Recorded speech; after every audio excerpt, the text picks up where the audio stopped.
A continuación nos acompaña Jenna Ortega.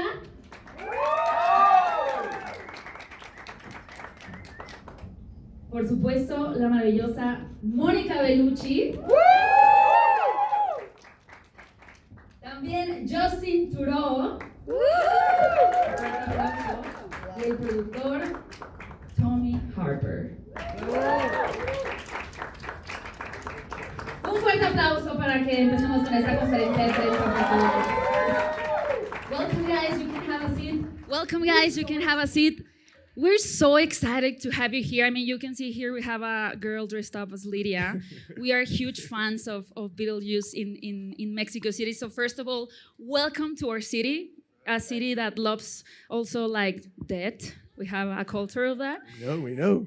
And I want to start by asking you, Tom, Mr. And Michael, we often talk about nostalgia in movies as something that audiences like because they can relive memories from when they were younger. But we can imagine what nostalgia means for you, for the cast, for the crew. So I wanted to ask you how Beetlejuice has followed you in your life, in your career, how he has stuck with you and somehow led you to make this movie and be a part of this movie again. Well, for me, I mean, nostalgia is a strange word. I didn't look at this nostalgically. I looked at it like it was a character that I enjoyed and a world I enjoyed, and it just never left me. I mean, obviously, it took like 35 years to make it again, but it was like something that just felt finally after all of this time and seeing how people, you get older and you go from like the Lydia character going from a teenager to an adult, and that's a journey we all take, and it's the kind of a thing. So the idea of like making like a weird family movie just felt really, really right. So to me, it wasn't nostalgic. It's just I thought of it more of like a strange family, a weird family movie. Nice, and I think Beetlejuice really manages to embrace the weirdness. So, Mr. Michael Keaton, how was it for you to step back again in the set of Beetlejuice and coming to create this character once again? It was more difficult than I anticipated. Well, difficult for me. I was a little more nervous than I actually thought I would have been. It's at the end of the day maybe my favorite thing I've ever done in film. I mean, that's always a difficult thing when people say, what is your favorite movie? I can't really answer that, but if someone put a gun to my head, and hopefully no one will, I'd say if you had to say, just go shoot something now, this very well might be it. So to try to do it again, I think it's because I cared about it so much that I was nervous about trying it again. If it was a thing of when I did, not to discount it at all, but when I did this movie, The Flash, there was just one thing I wanted, one specific thing I wanted to get right. After that, I wasn't that worried really about that. It's just a thing I always liked. And nostalgia is a funny thing because I never understood it, frankly. People say, well, I get nostalgic. And then one day I don't know what happened, but man, when it hit me hard. Because now I get weirdly nostalgic about a lot of things. And I never saw that coming. Yeah. Well, I mean, I felt it with this cast. I felt like there's people I worked with before, new people, but it just felt like a weird family reunion or a weird wedding or a weird, beautiful weird event. That's nice. And speaking about family, a new member of this weird and amazing family is Jenna, And we have a question from Julieta, from Skyview, Mexico. I don't know if she's around, but she wanted to know, what challenges did you face in creating Lydia's daughter, Astrid, and giving her a personality of her own? Well, I think it's pretty difficult to be related to Winona Ryder just because she's so cool and effortless in everything that she does. And Lydia, obviously, is such a beloved character that I think being related to her in any way there was naturally pressure there. But for me, I think it was nice because I think Astrid was written so beautifully, and it's actually really easy to see where she's coming from. She's kind of embarrassed about her mom's success and fame, and she misses her dad, she lost her father. They kind of have a weird relationship. She was sent off to boarding school. So for me, it was just kind of looking more into that, and then obviously bonding with Winona as much as I possibly could, and we just made sure we had good chemistry and things like that, which was super easy with her. And then I think it just kind of fell into place naturally. Was there something you did in order to like create this chemistry, like something, a special activity or something? No, I think it was like 3 days into filming or something like that, and Winona and I sat down and finally had time to have an actual conversation. It all kind of came together so quickly, but as soon as we started talking, we just did not move. It felt like for hours, and then we would go to her place, or she would come to mine, and then the same thing. Haven't touched phones, haven't gone to the bathroom, had a drink of water, anything. It was incredible. We can't stop. That's amazing. Yeah, I think with Jane on screen, the chemistry that you both have. And Monica, many people have seen the poster and made so many theories about your character. So many theories. But we have a question from Gustavo Hernandez from CineMX that he asked, what was it like to prepare for entering Tim Burton's world and specifically stepping into this role, mysterious role of Dolores?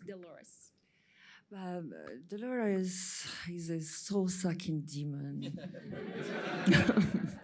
We can say much because I know there are some journalists, they haven't seen the movie yet.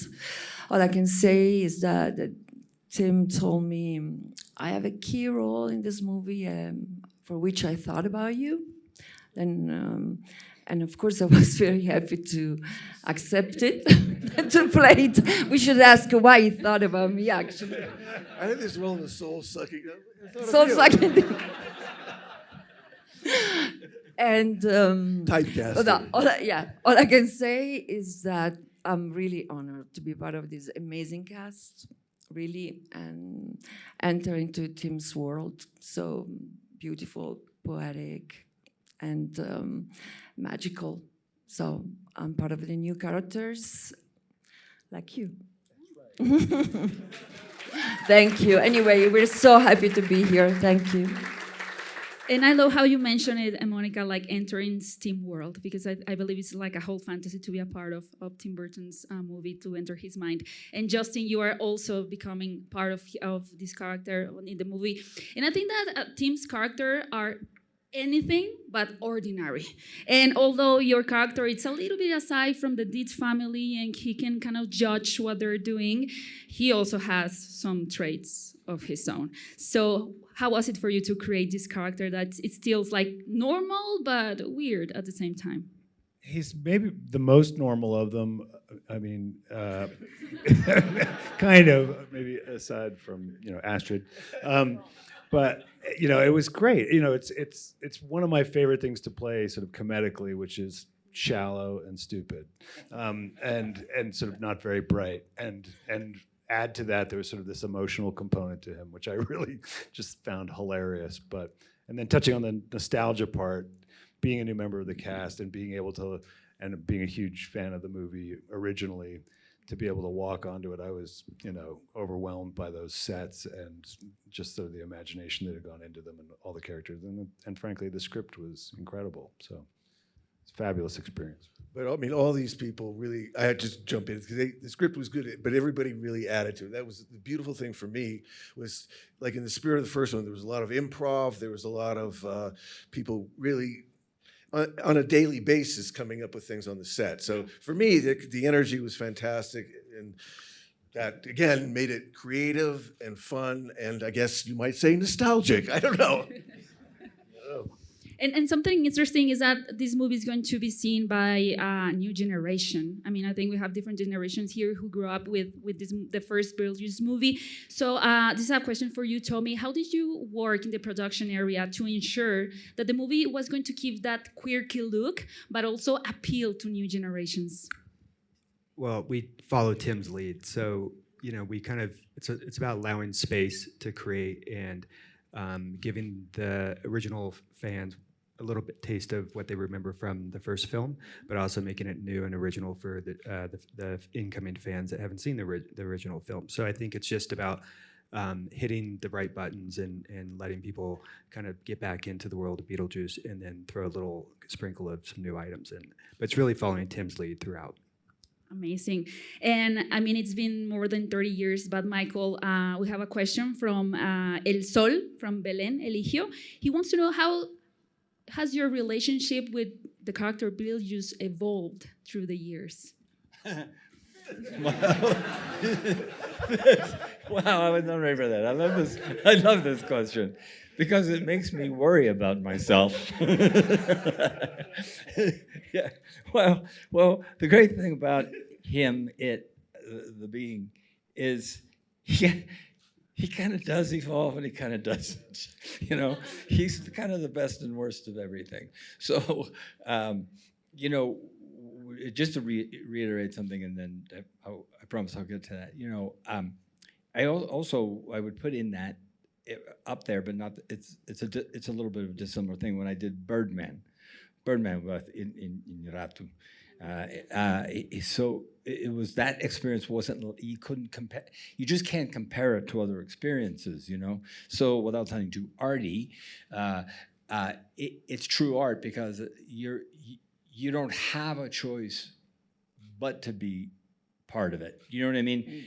Sometimes it's, you know, it's, and I like it like this also. I like teams. So I like when it's clear. The director does that, the producers do that, the actors do that. I actually like that. This is not like that. This is a true like art experiment, you know, a controlled art experiment, and where like Tim says, everybody had an idea, you know, and he welcomes it, and it's such a fun environment to be in when that happens because you're not discounted, you know, you might have a lousy idea, but it's an idea because you feel free to do it. So, as that pertains to the question, I'm not quite sure, but you have to. It sounds on one hand silly to even discuss them, because to be really honest with you, I guess I could get actory about it. But the great thing about playing this thing was I didn't have to. It was, I mean, I guess I discount that sometimes in interviews too much, because I certainly thought about it, because I think about it, everything I do. It comes from, something has to come from it. Everything I do has to come from something, some idea, some thought. So when we met, he only said a couple of key things, and he and I were kind of, he was trying to explain it, but also was a bit of a free form at the beginning, right? So when Tim hit me with a couple of things, I went, oh, okay, that gives me some sort of an idea. So how it evolves is, it's the same thing, because he's kind of, a key thing is he comes from any time, place, dimension, world, you know what I mean, which totally frees you up, just gives you total freedom. So in a way you say, that's the same thing. It's not like, well, he's older now, you know, he's matured, I guess. Wiser. He's wiser, yeah, which is so fucking fun to not have to worry about.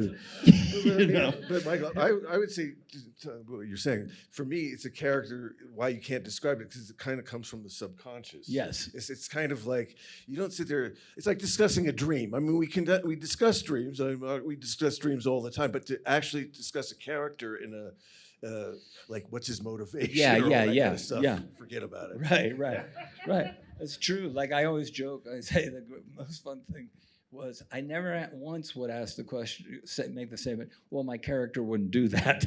My character could do anything. It sounds like a great freedom as an actor. Oh my God. Yeah. And it sounds so surreal as well, stepping into this world. And Jenna, this is the second time you get to collaborate with Tim. And it's also the second time you collaborate with him in such an iconic title, right? So, of course, there are like a lot of expectations from the audience, from everyone. But I wanted to ask you, how do you manage your own expectations when you have to be a part of something like this big? Oh, I try not to think about it, because then I think I would like collapse and then not show up or something like that. But no, that iconic part, I think that's more of Tim's thing. I'm just so grateful to be a part of it, and I think all I could do is just try my best and show up and make sure I did my homework, which is easy when you have such an incredible film to look back to and refer to when creating something like this.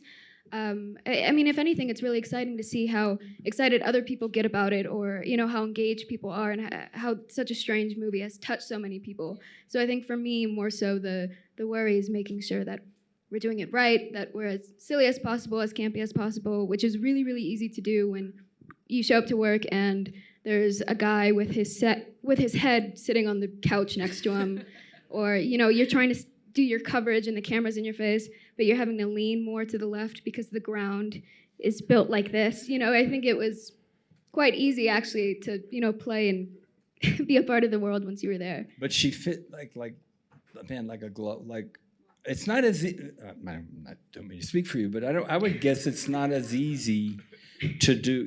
Winona and they're somewhat grounded. Kind of, Catherine's eccentric and Justin and all the other characters, but that's not an easy thing to do, and to get the tone. What I noticed when she showed up said she just gets this. She just totally understands how to be in this thing. Just which is I don't think an easy thing to do. Yeah, no, I will say I that. don't think anybody else did. No. No, I was so confused. So confused. Also, what I'll say about this one that I think people might really enjoy, but I personally enjoyed, especially getting to play that out with Winona, is there's a little bit more of an emotional, heartfelt quality to this one, I think. There's more of a through line, so that kind of was my role, I guess, is in the middle of everything to kind of help ground things or, make things relatable and personable for people. So I think that was really the main struggle, is making sure I got that right, and it didn't feel like bad dramatic acting in the middle of something that is supposed to be fun and entertaining and exciting. The dramatic essence, right? Right. How to manage that. Well, you did it amazing. Congratulations. Gracias. And we have a question for Mónica from Aaron Navarro de La Crónica de Hoy. Well, we mentioned that you are a villain, Simon Soul Sucker, right? But he wants to know. I don't say this anymore. I'm going to say she's a demon. She's a demon. No, although I can say that she has scars, and we all have emotional scars. And she's a metaphor some way. But in Tim's movie, there are always deep subjects, even though this is a comedy, a dark comedy, but still a comedy some way. But there are always deep subjects as life, death, love. Because Tim knows how to create situations that are scary and unpredictable and shocking, but at the same time, even situations that are full of emotion. And so he knows how to create and to make different feelings. Okay. I think that question was what inspired you to bring her to life, and I think that's the answer, right? Would inspire me that she comes from so much pain, but some way she comes back, full of scars. And Justin, we have another question for you from Ruby, from Oye 89.7. He wants to know, what was it like to enter the world of Beetlejuice, because it's a movie that has like a really unique aesthetic and quirks. It's weirdly an aesthetic I love. Like, I love black clothing, and I love, that, but it's just a completely heightened, insane version of it.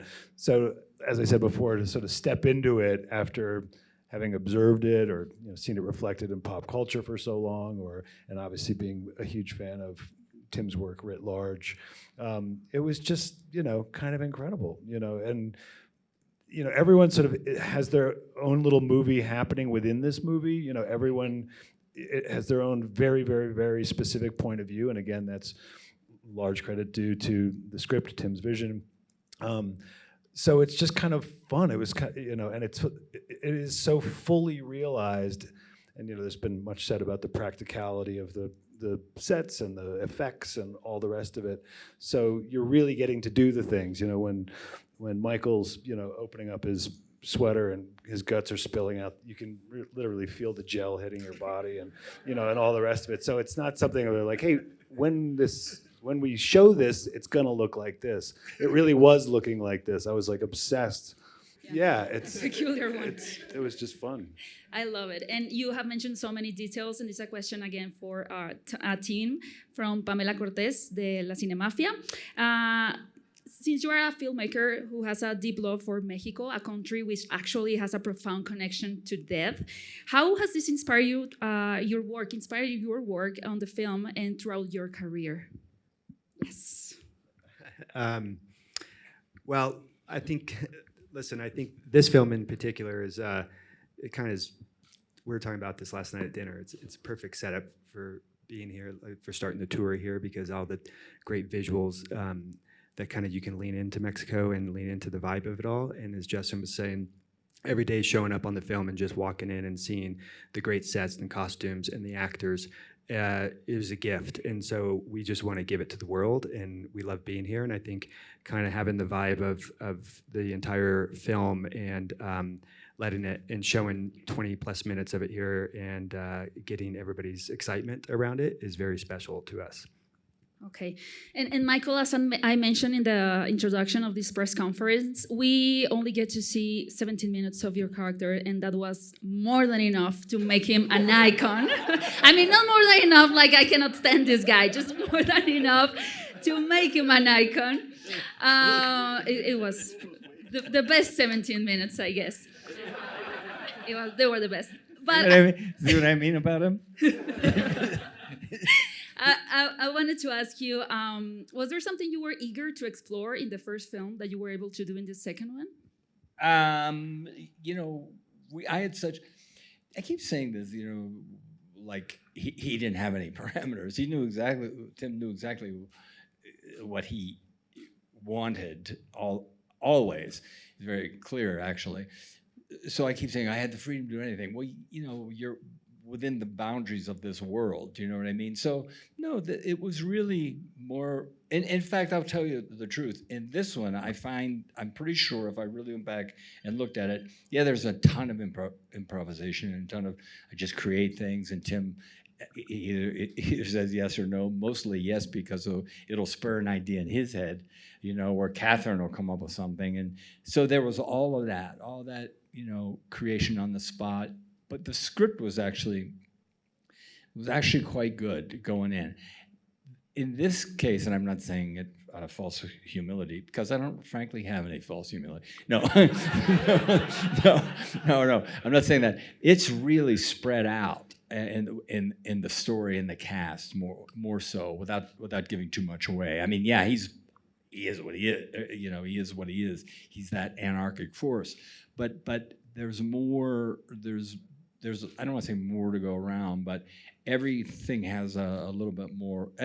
All the other characters and the rest of the storylines resonate, I think, a little more. First of all, I was kind of surprised at how emotional it is kind of toward the end. It's very kind of heartwarming in spots. Not too much.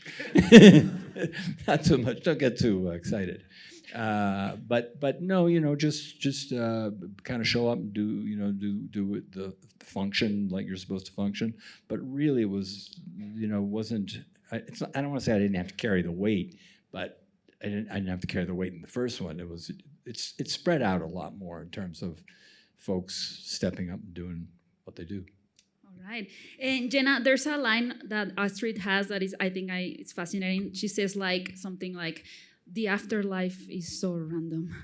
And I think that you're going to be also the voice for a new generation who maybe hasn't seen Beetlejuice. So I wanted to ask you, how do you think that this movie is going to reach a new generation? Oh, man.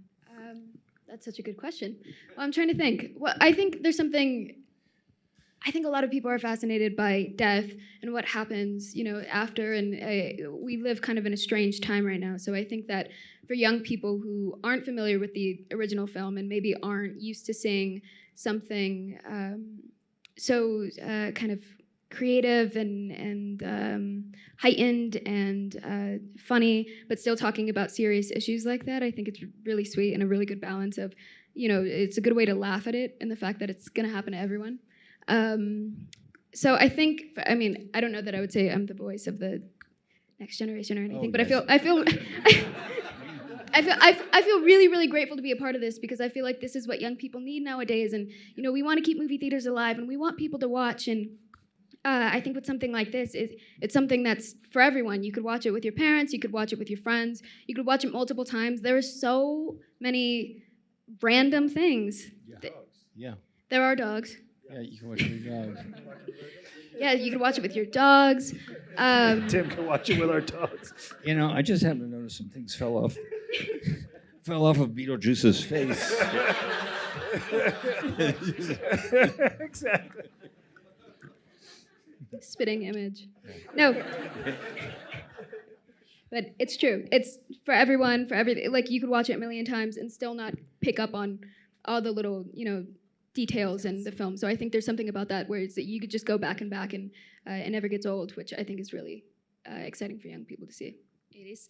And speaking about the details, as a final question for Mr. Tim Burton, this is from Los 40. There's been a lot of talk about the return of practical effects. How did the filmmakers, everyone here, decided which scenes would benefit most from using practical effects and which one might be better to use CGI? Well, I don't think we used any CGI. I mean, we kind of did.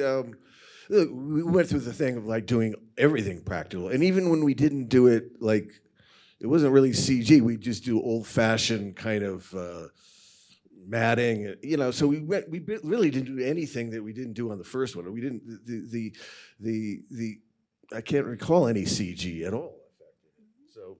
We just because like Justin said, it was important to the spirit of the film that everybody got in there and felt it. It just made it more emotional. It made it more personal. It made it more fun. It made it more, like I said, in the spirit of the first one. I mean, I didn't even watch the first one in making this one. I just went and did it feeling the characters and feeling the people and feeling it. And I really didn't. I didn't because I felt like I started to look at it. I go like, I didn't understand it to begin with. So what am I going to learn from this? And I made it. So so I'd rather just kind of treat it like it's something emotional, but made it feel new, but using all those same techniques. So that was just, again, part of the spirit of it. So that made it easier for everybody, the actors, to comment on, and just made it more present. It made it more like we were there actually making something instead of thinking about what it was going to look like later. Yeah. And, early on, when he and I, through the years, we would go, what do you think? You have any interest in doing it again? There were those conversations. The one consistent thing was not too much technology. I just knew it. And Tim said, don't worry, that's never going to happen. There was always an agreement, if we ever did it again, it had to be handmade. Because I don't think people consciously understood when they first saw it. Now I think they do, actually. But I don't think they consciously understood what it was about how they, the attraction. First of all, it was just really creative and fun to watch and funny. But I don't think people consciously understood what they were drawn to exactly. You know what I mean? Because that's a hard thing. You're removed a little bit, as brilliant as things like these movies I see. I mean, I'm in the business and I don't understand how certain things are done in movies I look at. It's mind-blowing, the technology, just unbelievable. But there's a tiny, tiny separation, if you ask me.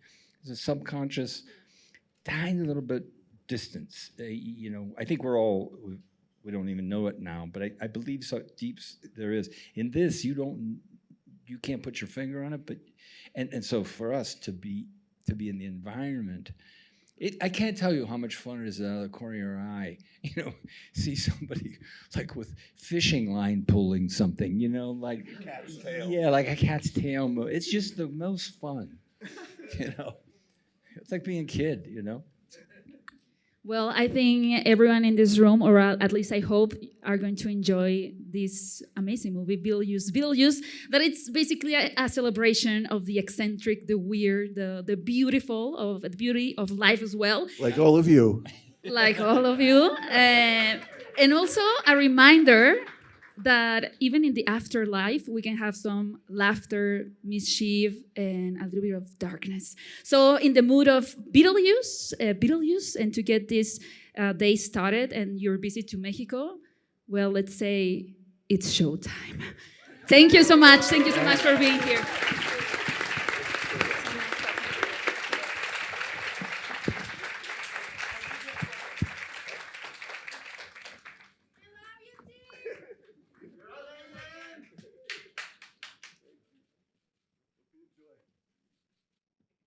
Otro aplauso. Thank you so much, guys.